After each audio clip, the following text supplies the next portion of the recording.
یہاں پر ان بچیوں کے لیے میں کہتا ہوں کہ کچھ ایسے حالات بنائے جائیں گے، شکل و صورت اس پر کبھی مت جانا۔ فرمایا گیا کہ ایک نوجوان کی شکل میں شیطان آتا ہے، ابلیس لعین ایک خوبصورت نوجوان کی شکل میں آتا ہے عورتوں کے پاس، اچھے بال، اچھا چہرہ، اچھے کپڑے، جو اپنی طرف موہ لے۔ تو لڑکیاں اگر شہوت کے ساتھ اس کی طرف دیکھنے لگ گئیں تو فرمایا گیا النظر سہم من سہام الشیطان، یہ آنکھ جو ہے شیطان کے تیروں میں سے ایک تیر ہے۔ نظر جو پڑتی ہے، شہوت کے ساتھ جو نظر گئی، شیطان وہاں تیر چلا دیتا ہے۔ جو نوجوان تمہیں بھا گیا، یہ ضروری نہیں کہ وہ انسان ہی ہے، وہ شیطان بھی ہوتا ہے۔ شیطان کوئی لمبے سینگ والا، بڑی پونچھ والا، پر والا نہیں ہے کہ ایسی شکل میں آئے گا تب تم ڈر کے بھاگو گی۔ شیطان تو ایک اچھے نوجوان کی شکل میں بھی آتا ہے، خوبصورت لڑکوں کی شکل میں آتا ہے، اور مردوں کے پاس خوبصورت لڑکیوں کی شکل میں آتا ہے۔ جب یہ بہک جاتے ہیں، گناہ کر لیتے ہیں، تب چلا جاتا ہے، بھاگ جاتا ہے، اچھے اچھے پرہیزگاروں کی شکل میں آ جاتا ہے اور تمہارے ایمان کا سودا کرنے لگ جاتا ہے۔ میرے عزیزو، بنی اسرائیل کی وہ حکایت مجھے یاد آتی ہے جس میں اس نے ایک بڑے عابد کا تقوی بھسم کر دیا، اپنے صومعہ سے نکلتا نہیں تھا۔ صومعہ اس کو کہتے ہیں جہاں عبادت کرنے کی جگہ ہوتی تھی پہلے بنی اسرائیل، اس کے باہر وہ کبھی نہیں نکلتا تھا۔ 4 بھائی تھے، ایک بہن تھی قریب میں، وہ چاروں بھائی تجارت کے لیے جا رہے تھے، بہن اکیلی گھر میں تھی۔ کہا کس کے حوالے کر کے جائیں گے؟ تو اس عابد، اس پرہیزگار شخص کے پاس آئے چاروں بھائی، کہا ہم اپنی بہن کو چھوڑ جا رہے ہیں، آپ صرف خیال رکھنا، آپ نظر رکھنا۔ اس نے کہا ہاں ٹھیک ہے، وہ چلے گئے۔ نظر رکھنے والا عابد نکلتا نہیں تھا۔ ایک دن ایک بزرگ آئے، وہ بزرگ یہی ابلیس لعین ہے۔ آ کر کے اس نے دروازے پر کہا کہ تیرے بھروسے ایک نوجوان لڑکی کو چھوڑ گئے ہیں، وہ گھر میں بیچاری اکیلی پک رہی ہوتی ہے اور بہت زیادہ اکتا جاتی ہے، کبھی کبھار بات تو کر لو، سو خیریت تو پوچھو۔ یہ اپنے صومعے کے دروازے تک آیا بس، اور وہاں سے اس کو پکار کر کے کہا، وہ لڑکی اپنے دروازے پر آئی، ایک دوسرے کو دیکھا اور بات چیت کیا، خیر خیریت پوچھا، یہیں تک تھی بات۔ لیکن شیطان یہیں سے اپنے کام شروع کرتا ہے۔ اس کے بعد دوسرے دن یہ عابد اور بات چیت شروع کر دیا۔ یہاں سے یہ سلسلہ اتنا بڑا کہ اس کے اندر عبادتوں کی جو طلب تھی وہ کم ہونے لگی۔ اب یہ اپنے صومعہ سے نکل کر کے اس کے گھر بھی جانے لگا، جا کر کے گھنٹوں بات چیت کرتے رہے۔ وہ وقت بھی آیا جب اس نے اس کے ساتھ زنا بھی کر لیا، اس ایک نوجوان خاتون کے ساتھ، کیونکہ یہ شادی نہیں کرنے والا تھا، پوری قوم کے نزدیک یہ نہایت عابد ہے، پرہیزگار ہے، زنا ہو گیا، حمل بھی ٹھہر گیا۔ اب کیا کرے؟ نوجوان لڑکی کے ساتھ ایسے معاملات ہوئے ہیں، ڈرا۔ وہی ابلیس آیا پھر بزرگ کی شکل میں، کہا دیکھو بہت بڑا معاملہ ہو جائے گا، اگر تم یہ معلوم ہو گیا تو پوری قوم تمہارے ساتھ کیا کرے گی؟ کہا کیا کروں؟ کہا اس کا گلا دبا دو، مار دو اور دفن کر دو، گھر میں کسی کو پتہ بھی نہیں چلے گا۔ اس نے قتل کر دیا اس لڑکی کو اور دبا دیا اندر، زمین صاف کر دیا۔ جب چاروں بھائی تجارت سے واپس آئے، پوچھا کہاں ہے ہماری بہن؟ کہا وہ بیمار ہو گئی تھی، میں نے اس کو بہت علاج کیا، انتقال کر گئی، قبرستان میں دفن کیا، ایک جھوٹی قبر دکھا دیا۔ وہ روئے دھوئے، ہو گئی بات ختم۔ لیکن کیا یہیں پر سلسلہ ختم ہو جاتا ہے؟ چند دنوں کے بعد ان بھائیوں کے پاس یہ ابلیس آیا، کہا یہ عابد جھوٹ بولتا ہے، یہ جو عبادت کرنے والا مکار ہے یہ جھوٹ بولتا ہے، تمہاری بہن سے اس نے منہ کالا کیا، حمل ٹھہرا تو اس کے بعد اس نے مار کر کے یہیں گھر میں دفن کیا۔ انہوں نے کھود کر کے دیکھا تو لاش کا پرانا بقیہ مل گیا۔ اب وہ واویلا مچا کہ باہر آنے کے بعد اس کو صومعہ سے باہر کھینچا گیا، اس کے کپڑے پھاڑے گئے، اس کے بال نوچے گئے، منہ کالا کیا گیا، پورا گاؤں ٹوٹ پڑا، اس کا صومعہ توڑ ڈالے، اور اس کے بعد پھر اس کو پھانسی پر چڑھایا گیا۔ پھانسی پر جب چڑھایا گیا تب پھر ابلیس آیا، کہا کہ بہت بری حالت ہو گئی تمہاری، مجھے افسوس ہے، لیکن میں تجھے بچا سکتا ہوں، میں تجھے یہاں سے نکال سکتا ہوں، میرے پاس طاقت ہے۔ کہا کیا کرنا ہوگا بتا دے۔ اس ابلیس نے کہا بس تو یہ کہہ دے کہ تیرے لیے سجدہ جائز ہے، یعنی اپنے لیے کہا کہ تم مجھے یہ سمجھ لے کہ میں آزاد کروں گا تو تم مجھے سجدہ کرے گا۔ کہا بالکل کروں گا، سجدہ کروں گا۔ کفر کر دیا، اسی وقت اس کو پھانسی پر چڑھا دیا گیا، شیطان بھاگ گیا۔ جس کی ابتدا عبادتوں سے شروع ہوئی تھی، انہی نظروں کا دھوکہ تھا کہ کفر پر موت ہو گئی۔ یہ حکایت بھی موجود ہے۔ میں ان بچیوں سے بھی کہتا ہوں کہ تم اچھے گھروں کی ہوں گی، اچھے خاندانوں کی ہوگی. بہت ساری لڑکیاں یہ دلیل دینے لگ جاتی ہیں کہ ہم ان کو صحیح راستے پر لے کے آ جائیں گی، وہ مسلمان بن جائیں گے، فلاح ہو جائیں گے. تبلیغ کا اتنا ہی شوق ہے تو مجھ سے رابطہ کریں، بہت سارے میدان ہیں، میں بھیجوں گا تبلیغ کے لیے. صرف اور صرف کسی ایک لڑکے پر یہ اس طرح کے حالات بسا اوقات ہم نے دیکھا ہے کہ تمہارا دین خطرے میں آ گیا اور کفر پر موت ہو گئی. میں ان بچیوں سے کہتا ہوں جو اپنے گھروں کی عزت کو لے کر کے نکل جاتی ہیں. آج میں اسی بات کی طرف آنا چاہتا تھا. آؤ تمہیں میں مثالی خواتین کی وہ زندگیاں بتاؤں جن کے اوپر مکہ والوں نے مظالم کے پہاڑ ڈھا دیے. کیا نہیں کیا. اس سیدہ سمیہ کو لاکھوں سلام جن کو گھر سے گرفتار کر کے مکہ کے کافروں نے بیچ بازار میں لایا اور گھوڑے کی ٹانگوں سے باندھ دیا. کہا سمیہ چھوڑ دے اپنے دین کو. اگر خواہشات ان عورتوں کے دلوں میں بھی ہوتی تو چھوڑ دیتی. مکہ کے بڑے بڑے رئیس ان کو اپنانے کے لیے تیار تھے، بڑے بڑے پیسے والے اپنے لیے اپنے گھر کو ان کو بلانے کے لیے تیار تھے.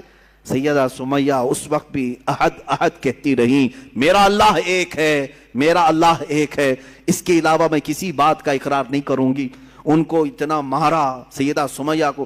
ابو جہل خبیث مردود نے ان کی شرمگاہ پر نیزہ مار کر کے انہیں شہید کیا. تمہیں معلوم ہے پوری اسلام کی تاریخ اٹھا کر کے دیکھنا، اسلام میں سب سے پہلے شہید ہونے والی اگر کوئی ہے تو سیدہ سمیہ ہے. وہ عورت ہے جنہوں نے جان پیش کر دیا، دین نہیں دیا، دین نہیں بیچا. حضرت فقیہہ، حضرت نہدیہ، حضرت زنیرہ، یہ وہ صحابیات ہیں جو باندیاں تھیں یا غلام تھیں لیکن بہت ماری گئی ہیں، بہت تکلیف اٹھائی گئی. اب تک تم حضرت بلال حبشی کا ہی سنتے رہے نا، حضرت خباب کا سنتے رہے، حضرت نہدیہ کا سنو، حضرت زنیرہ کا سنو، حضرت فقیہہ. ایک ایسی صحابیاں ہیں جن کو خود حضرت عمر مارتے تھے ایمان لانے سے پہلے. اتنا مارتے تھے کہ تھک جاتے تھے اور بیٹھ کر کے کہتے کہ میں تجھے اس لیے نہیں چھوڑا ہوں کہ تجھ پر رحم آ گیا، اس لیے چھوڑا ہوں کہ میں تھک گیا ہوں. حضرت فقیہہ اس وقت بھی کہتی، عمر اگر تو ایمان نہیں لائے گا تو پھر تجھے ہر مار کے بدلے اللہ کی بارگاہ میں جواب دینا پڑے گا، اور اگر تو ایمان لے آتا ہے تو یہ مجھ پر جتنے مار مارا ہے سب معاف ہو جائیں گے. اس وقت کہتی تھی حضرت فقیہہ، کون عورت ہے جو مار کھانے کے بعد یہ کہے کہ تو ایمان لے آ جا؟ کون ہے؟ یہ ایک باندی تھی حضرت فقیہہ. حضرت زنیرہ ایک صحابیہ ایسی ہیں مکہ کی، انہوں نے حضور پاک صلی اللہ تعالیٰ علیہ وسلم پر ایمان لانے کے بعد مکہ والوں نے اتنے تانے دیے ان کو، اتنے تانے دیے. ایک وقت ایسا بھی آیا کہ بیمار ہو کر کے ان کی آنکھیں چلی گئیں. اب تانے دینے والوں کو اور بڑا موقع ملا. پورے مکہ والے یہ کہنے لگے، زنیرہ دیکھو لات و حبل اور عزا جو ہمارے خدا ہیں، انہوں نے تجھے وہ کیا کہتے ہیں شناپ دے دیا. یہ لوگ کہتے ہیں شراب دے دیا، جس طرح سے بھی کہتے ہیں کہ بددعا لگ گئی ہمارے خداؤں کی، تجھے تیری آنکھیں چلی گئی. حضرت زنیرہ ٹس سے مس نہیں ہوئی، مسکراتی تھیں اور کہتی تھیں میری آنکھیں جس نے دیا تھا اس نے لیا، تمہارے خداؤں کو تو اپنے آس پاس کی بھی خبر نہیں ہوتی، ان کی خود کی آنکھیں نہیں دکھتی، وہ میری آنکھیں کیا لیں گے. دوسرے عورتیں بہت جلدی ان باتوں کی طرف آ جاتی ہیں، ارے کہیں ایسا تو نہیں ہے کہ حقیقت میں جو کہہ رہے ہیں کہ فلاں کی بددعا لگ گئی، اب شگن ہو گیا، فلاں ہو گیا. ان کی آنکھیں چلی گئی تھی تب بھی وہ ایمان پر قائم تھی. یہاں بچے رونے لگ جائیں، 3-4 دن ستانے لگ جائیں تو آ جاتے ہیں. کہا کہ حضرت ہم نے سنا ہے کہ اس کا نام کوئی سخت ہو گیا ہے، اس کی وجہ سے یہ ایسا ستا رہا ہے، پریشان کر رہا ہے. پوچھا نام کیا ہے؟ کہا حسین ہے. کوئی سخت نام ہے؟ وہ عورتیں بھی آئی جنہوں نے اپنی بچیوں کا نام زینب رکھا. کہا حضرت نام کا تو کچھ اثر نہیں ہو رہا ہے. معاذ اللہ رب العالمین، اسلامی نام رکھے ہو، انت وشواس کہاں سے تمہارے اندر آیا ہے؟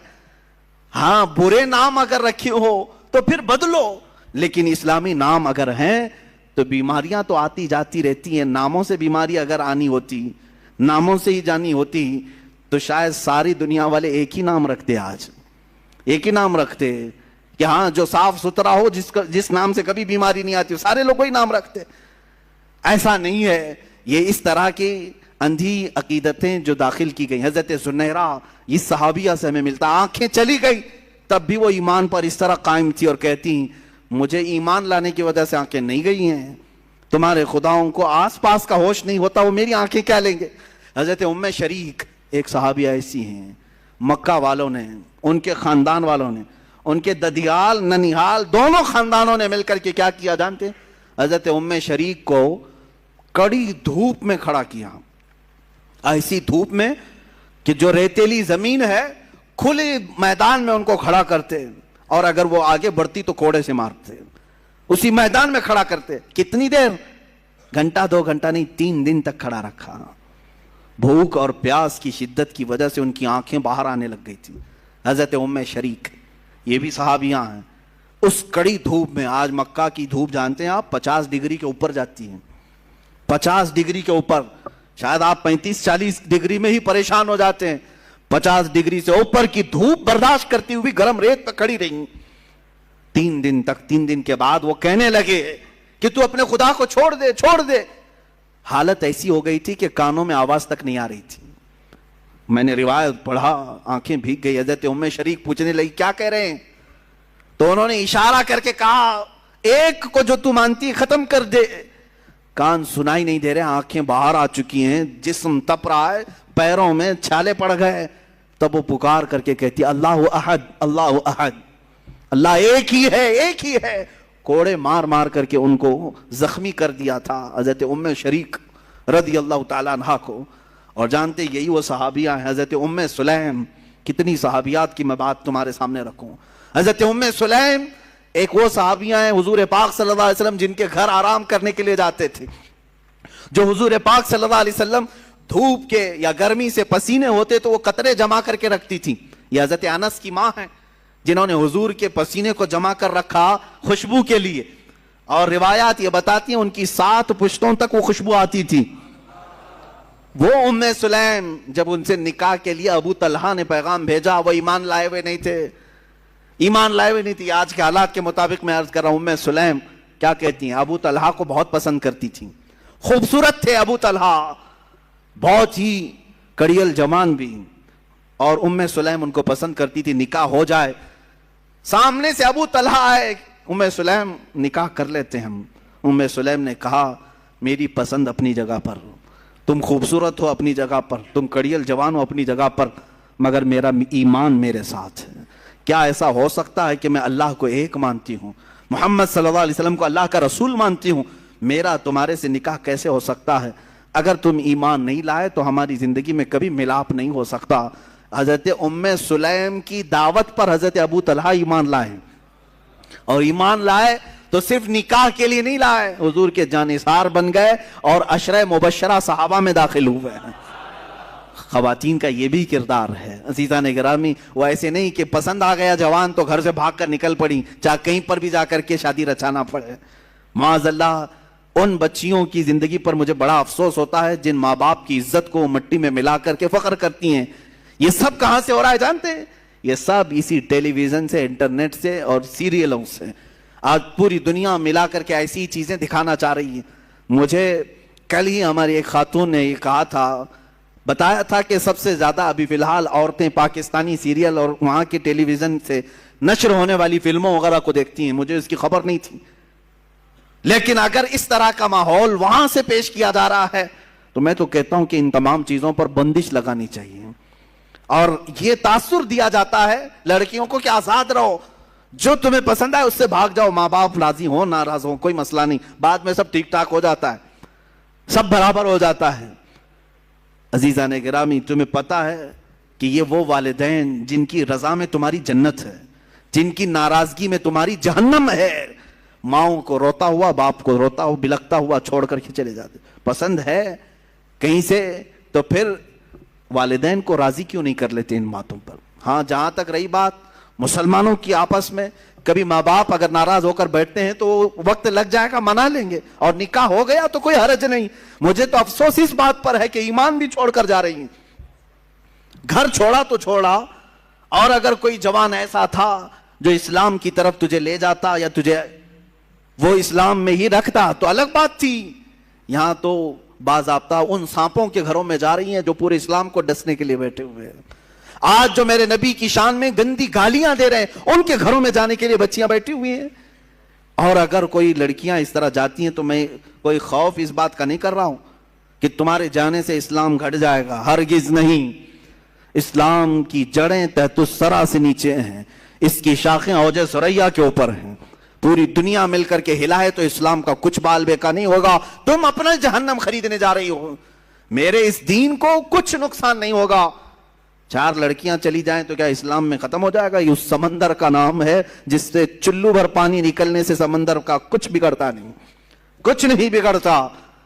ہاں, یہ جو جتنے بھی ڈھونگی ہیں, جتنے بھی پاکھنڈی ہیں, جتنے بھی سنگھی ہیں, جس طرح کے یہ اعلانات علل اعلان کر کے ہمارا دل جلانے کی کوشش کرتے ہیں کہ ہم ان کو ان کے مذہب سے دور کریں گے اور اپنے گھر کی بہو بنا کر کے لائیں گے.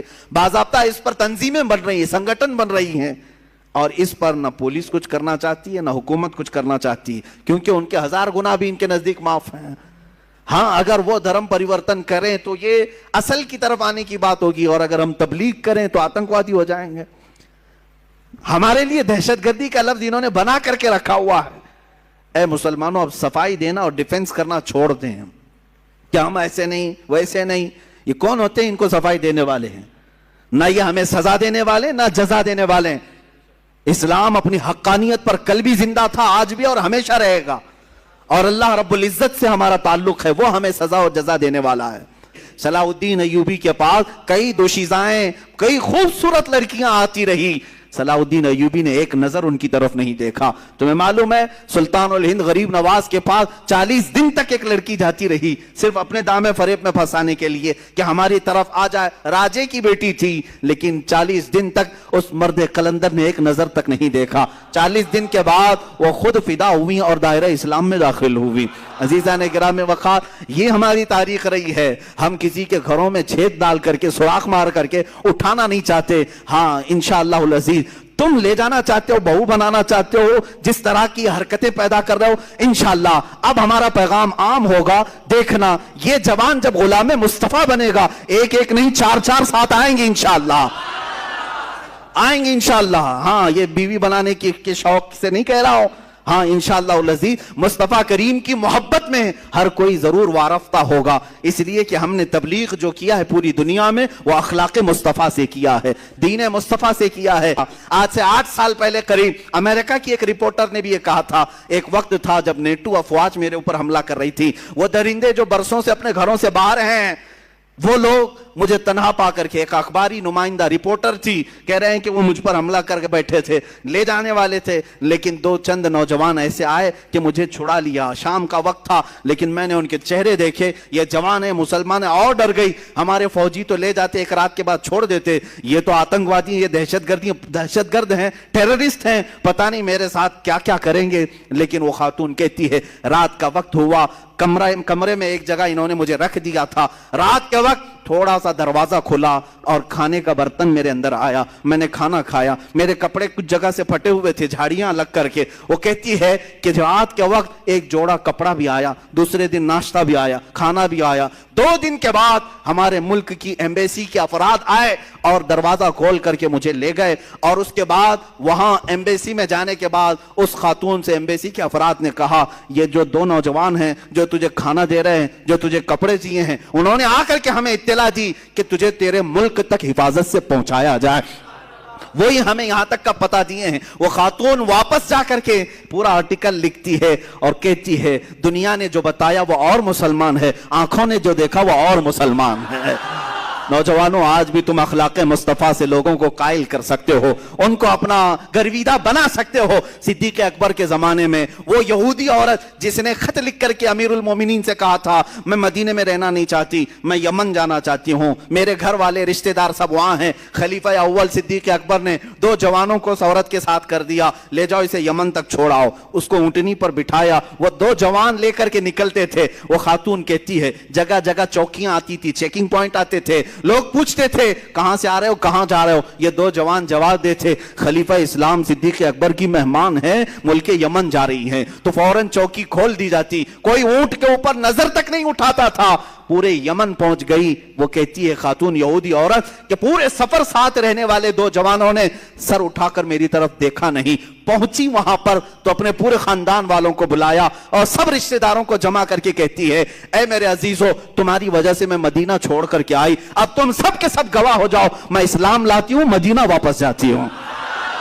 مجھے میری عزت کی حفاظت وہیں پر نظر آتی ہے. جس دربار کے یہ غلام ہیں وہ میری عزت کے اصل محافظ ہیں. عزیزان کرامی، اسلام میں پلنے والا جوان دوسروں کی عزتوں پر ڈاکہ نہیں ڈالتا. ہم اپنے ممبر سے اپنے ہر بچے کو کہتے ہیں تمہارے گھروں کی بیٹیاں جس طرح عزت کی ہیں اسی طرح دوسرے مذہب کی بیٹیوں کی بھی خیال رکھو، ان کی طرف بھی تمہاری نظر نہ اٹھایا جائے.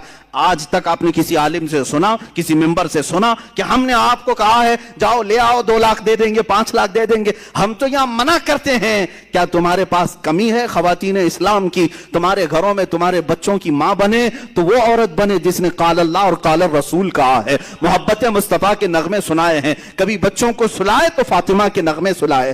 عزیزان گرامی، ہم اپنے جوانوں کو تربیت اس طرح کی نہیں دیتے کہ اٹھا لاؤ، بھگا لاؤ، لے جاؤ. یہاں سنگٹنیں بن رہی ہیں. تم اپنے کردار سے یہ بتانا چاہ رہے ہو، پوری دنیا دیکھ رہی ہے کہ تم جس طرح کی پرورش پائے ہو صرف لوٹ مار، قتل و غارت. میرے عزیزو، یہ حالات جو آج بنے میں آپ کو بتاتا ہوں کیوں.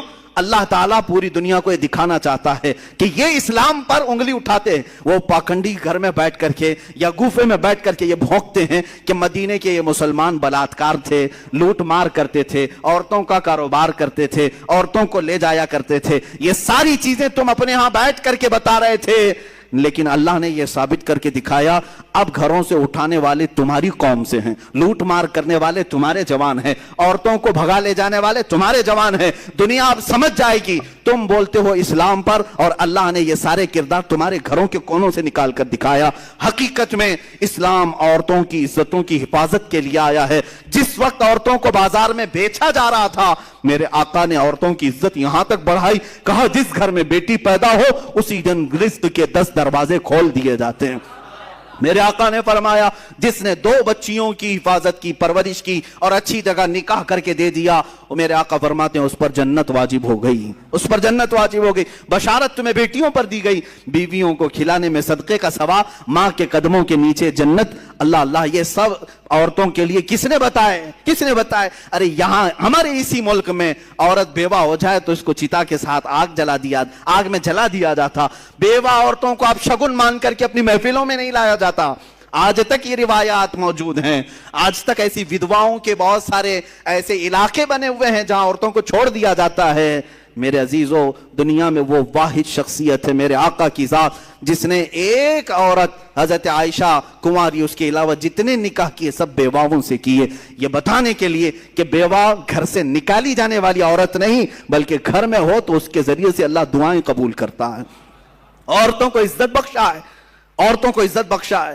میں اپنی بچیوں کو آج یہ باتیں اس لیے سنا رہا ہوں کہ تمہاری تاریخ اندھیرے میں نہیں ہے، تمہاری تاریخ سیاہ نہیں ہے، روشن ہے. اسلام میں عظیم خواتین موجود ہیں، کردار کے بھی، عمل کے بھی. اب میں آپ کو وہ بھی باتیں بتاؤں جنہوں نے اسلام میں یہ مشقتیں تو اٹھائی لیکن جنگوں میں بھی وہ شریک رہی ہیں. حضرت ام عمارہ رضی اللہ تعالیٰ عنہ جنگ خندق میں حصہ لیتی ہیں، جنگ احد میں حصہ لیتی ہیں، یہاں تک کہ ان کے متعلق 7 غزوات میں حضور کے ساتھ گئیں. کئی صحابیاں، آپ پوچھیں گے عورتوں پر کہاں جہاد؟ نہیں تھا، لیکن کس لیے جاتی تھی؟ 700 فوجی، 1000 فوجی اسلام کے ہیں، سب کا کھانا تنہا بنا کر کے کھلاتی تھی.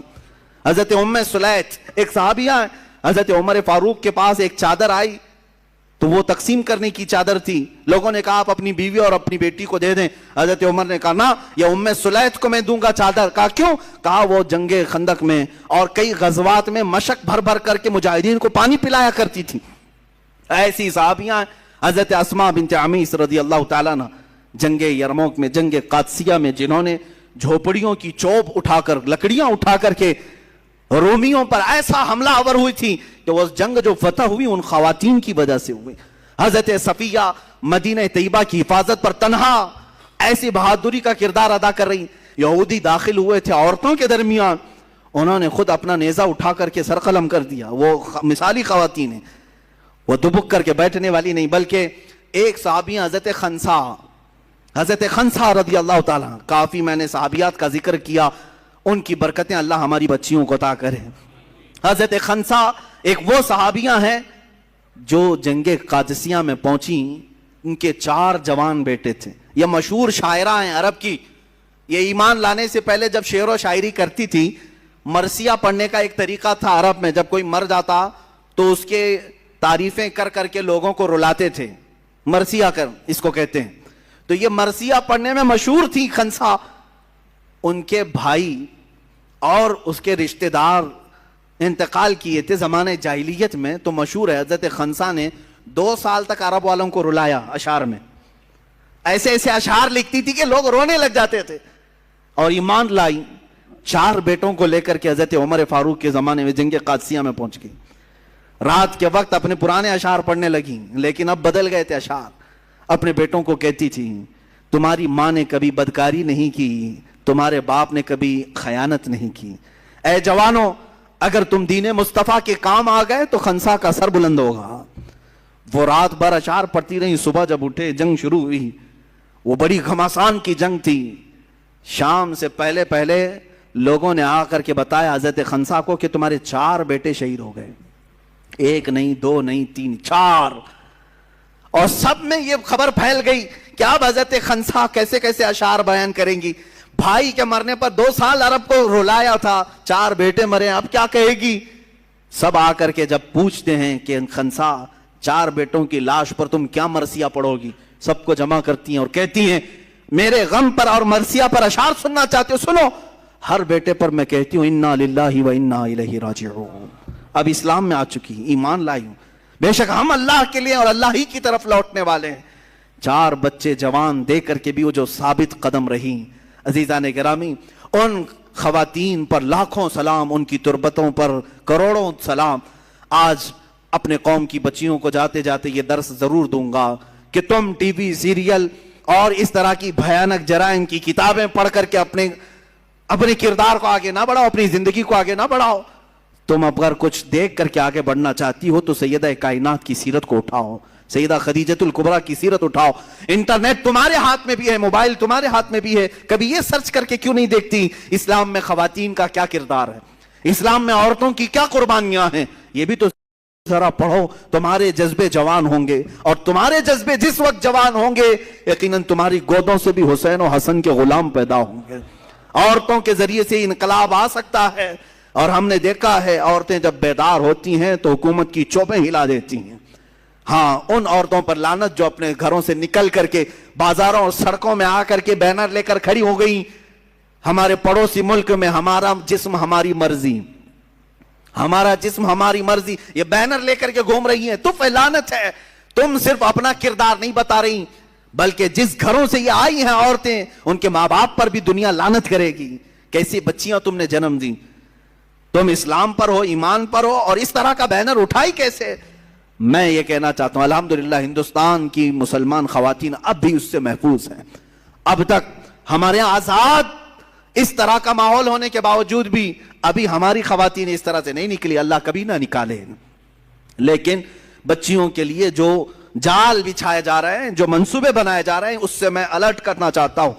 اے نوجوان بچیوں، اپنے خوابوں کو حضور پاک صلی اللہ علیہ وسلم کی محبت میں سپرد کر دو. کہ بہت سارے ٹیلی ویژن پر جو دکھائے جاتے ہیں وہ حقیقت نہیں ہوتے. یہ جادوگری ہے، یہ شعبدہ بازی ہے، وہ حقیقت نہیں ہوتا. ان سب چیزوں کو دیکھ کر کے تم ریئل لائف میں کرنے مت جانا. یہ حقیقت نہیں ہے. یہ پردے سیمی پر دکھا کر کے گمراہ کر کے تمہاری لائف کو بیکار کرنے کے آلے ہیں. بس دنیا لہو و لعب ہے، آخرت تمہارا ہمیشہ کا گھر ہے. یہ چند سال تم عیش سے رہ سکتی ہو، لیکن ایک وقت وہ بھی آئے گا جب بارگاہ خداوندی میں تمہیں کھڑا کیا جائے گا. اس حدیث کو سنو. میرے آقا نے جو فرمایا، وہ عورت جو کسی اجنبی مرد کا ہاتھ پکڑ کر جاتی ہے، قبر میں پہنچتے ہی اللہ اس پر 99 سانپ مسلط کرتا ہے جو قیامت تک اس کی ناک کو ڈستے رہتے ہیں. ان عورتوں کے متعلق یہ حکم ہے. اور قیامت کے دن حدیث پاک میں یہ بھی ملا کہ وہ جہنم میں نے ان عورتوں کو دیکھا جن کی کھال اتاری جا رہی ہے اور ان کو پستانوں کے ذریعے سے باندھا گیا ہے، اور بہت سخت ترین عذابات دیکھے گئے. کیوں؟ یہ وہ عورتیں ہیں جو اپنے سطر کی حفاظت نہیں کرتی تھی، جو اپنے سطر کی حفاظت نہیں کرتی تھی. بچیوں کے لیے حیا بہت بڑی قیمتی چیز ہے.